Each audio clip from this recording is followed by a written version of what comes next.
Today, let's talk about posture.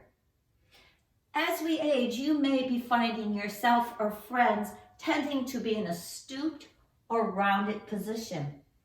This is actually just a normal part of the aging process, being caused by the muscles and bones that support our spine starting to weaken. The other thing that contributes to this is we are doing a lot more sitting, either at the computer, the dinner table, watching TV, and even driving. They say it's not uncommon to lose a half an inch of height every 10 years, which may not seem like a problem, but the more we stoop, the more pressure and pulling there is on the lower back and hips, which can lead to discomfort or even pain.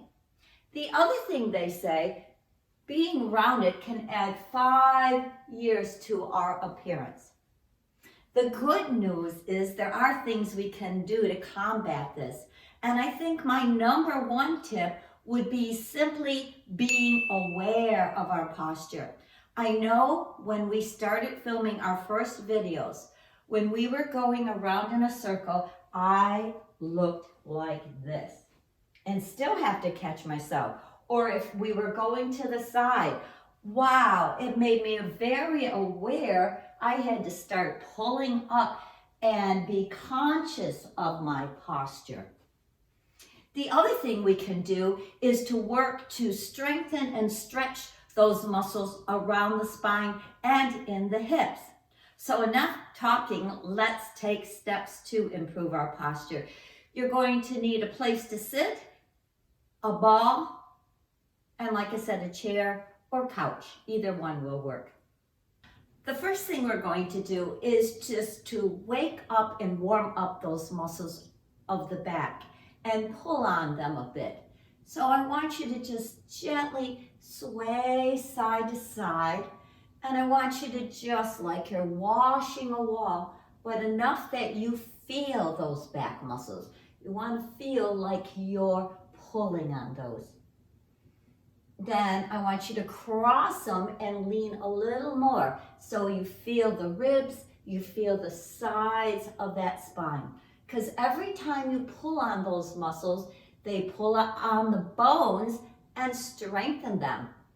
I want you to even go further by holding your head and swaying side to side, picking up that elbow and feeling the sides of the spine.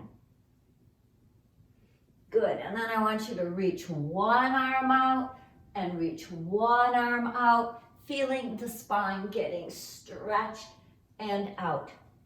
Now let's just grow the spine, pull those discs apart and press down and round the spine.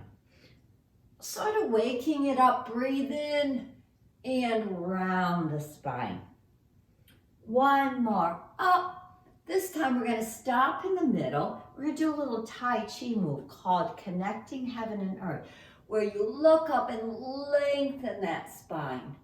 And then bend those knees and lengthen that spine.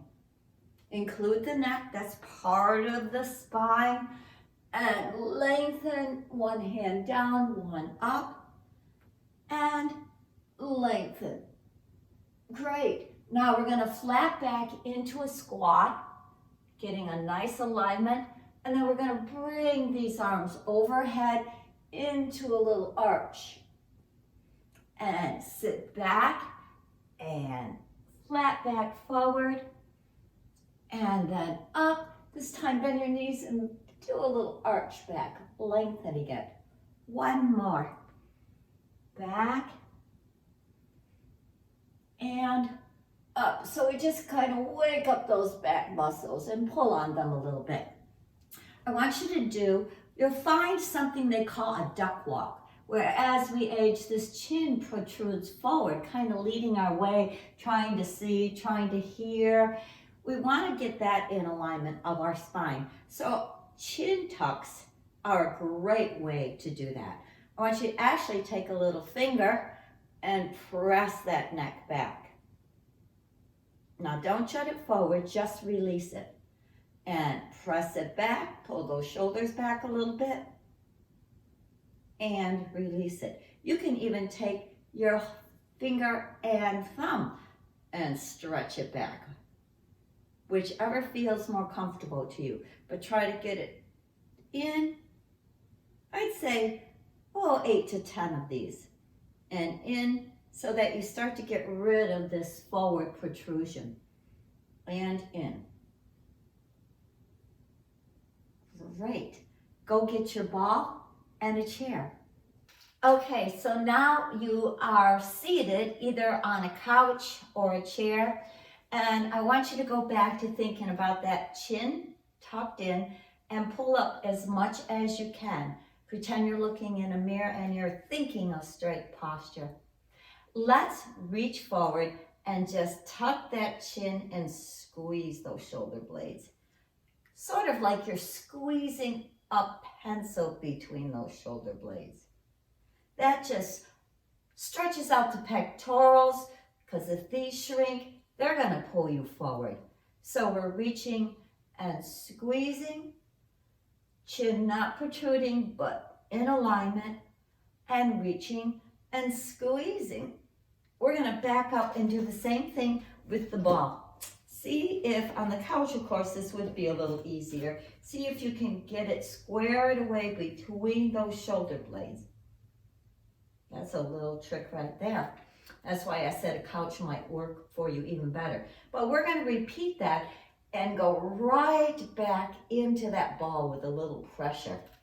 And reach and squeeze, tuck that chin, open up those chest muscles, and forward, and strengthen those back muscles, and reach and squeeze against them. We're going to do the same thing, but we're going to do with our hands behind our head. Squeeze back. If that's too much for you, go back to the other one, but opening up the chest muscles, strengthening the upper back. You might even try arms up like a little alleluia to open that up. And again, I would say 4 to 8 of these, right? Just to correct our posture. And up. Drop the ball down a little bit, below the shoulders. Pull upright and just hold your hands forward, because now we're going to squeeze those hands back into the lower part of our back, below our shoulder blades, and squeeze. Push back into that ball and squeeze, and push back. And why not, while you're watching TV, have your ball there? If you don't have a ball, you could use a small throw pillow. Same thing. Squeeze it back. You might even watch TV with that ball back there to remind you not to round. Because isn't that what happens when we're at the computer? Right? Let's give one more squeeze. We tend to be over that keyboard, rounded, right? Okay, set that ball aside. We're going to stretch out that back a little bit more, but to include the hip flexors. So I want you to stand. You can do this at your kitchen counter or with a chair, whatever's handy. Kitchen counter is a great way to remind yourself to do that. We're just going to go up on the balls of our feet and push our hips into that chair. So we're stretching. This is what causes my roundedness. This right hip, iliopsoas, tightens up and it makes me pull forward where I can't straighten up. I want you to back it up and lengthen that spine. Even pull those hips back, ears right by your arms. And then walk forward toward the chair again. Go up on the balls of your feet. Press the hips forward. You can feel that nice stretch across the front of the hips. And this time we're going to do it a few more times since we warmed it up a little bit. Push them right forward and come down and stretch out those hips and down and stretch them up. Feels so good. Let's back it up again. Trying to get our back as flat as the table as we can. Ears by our arms and pull back. You may even want to do a little squat there to open up those discs even more. Very well. And now my all-time favorite. A gal that went to therapy for her back brought this back to my class, but I see it on several therapy sites. I want you to find a wall, and I want you to put your heels against that wall and your glutes or bottom.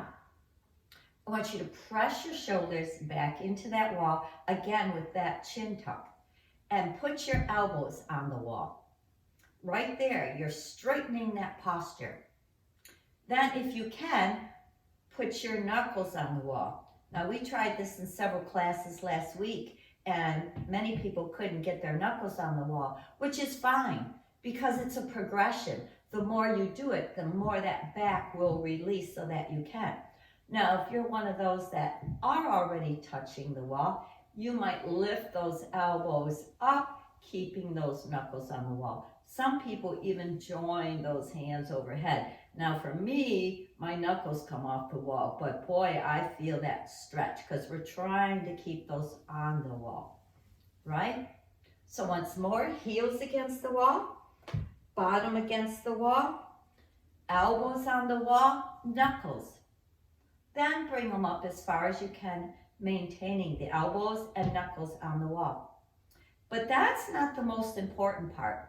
The most important part is once you get to your maximum stretch, I want you to drop your arms, maintain that posture, and walk away from that wall, right? I always do about 10 steps, trying to remind myself of staying upright. In fact, I have what I call a wall of shame at home, where every time I walk by it, I line myself up, stretch onto it, and then stay that way and walk away 10 or 20 steps, just trying to train my body to let this be my new norm rather than where it wants to go. The other way you could do that is maybe every time you walked by a mirror in your house, stop and take a posture check. You could have a friend or a hubby remind you, tell them you're working on your posture, so if they notice you're rounding, to please remind you to straighten up. Some people use sticky notes, maybe just here and there, just kind of like a reminder when they go past that sticky note, oh yeah, straighten up. Yes, we want to stay upright, pain-free, and not end up stooped and old looking. It doesn't have to happen if we start working on it now. So here's the good posture. Oh, also don't forget, in order to grow our channel in this new year, you've been so much help, hit that subscribe button at the bottom so that we can bring you more and more videos like this. If you need more posture videos, let me know and we'll do them. Have a good week.